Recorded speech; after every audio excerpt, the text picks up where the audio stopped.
The last time na naghalin ko dito sa Surala, siguro I was hoping that time na makabalik ko at makabisita.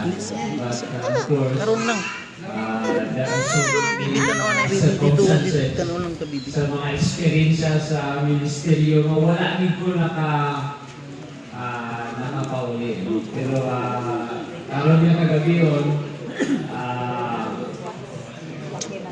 grabe nga kalipay sa tuon lang makita ang mga parinting na dati, mga bata-bata pa, pero siguro medyo lagi na.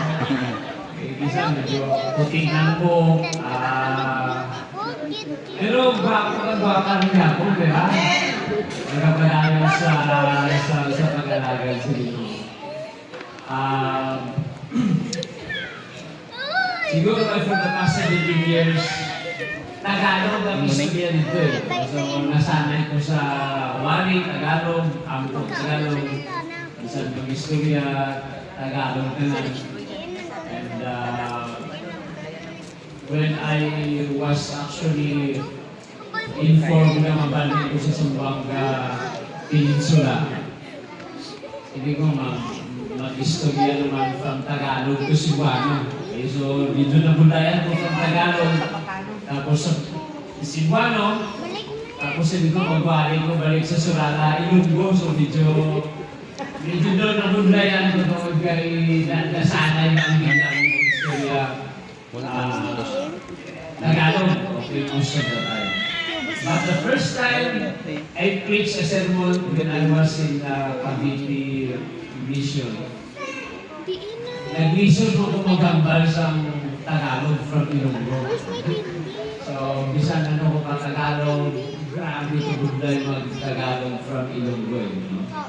So, pag nasanay ka naman sa Tagalog, magbalik ka naman sa Libano, magbalik ka naman sa Ilonggo. Pero ang nabaturan sa tuwan na grabe ang karipay it's because of God's grace sa kaayos ang Ginoo at sa bugma sa Ginoo. We are still here. I was actually thinking, sino makabalik pa ba ako sa Surala? Pero hindi dito, huwag si Ginoo, hindi kami makabalik. Hanggang makabisita.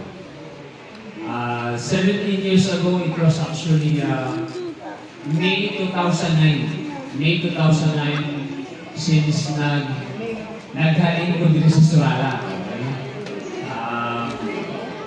I could still remember during the time,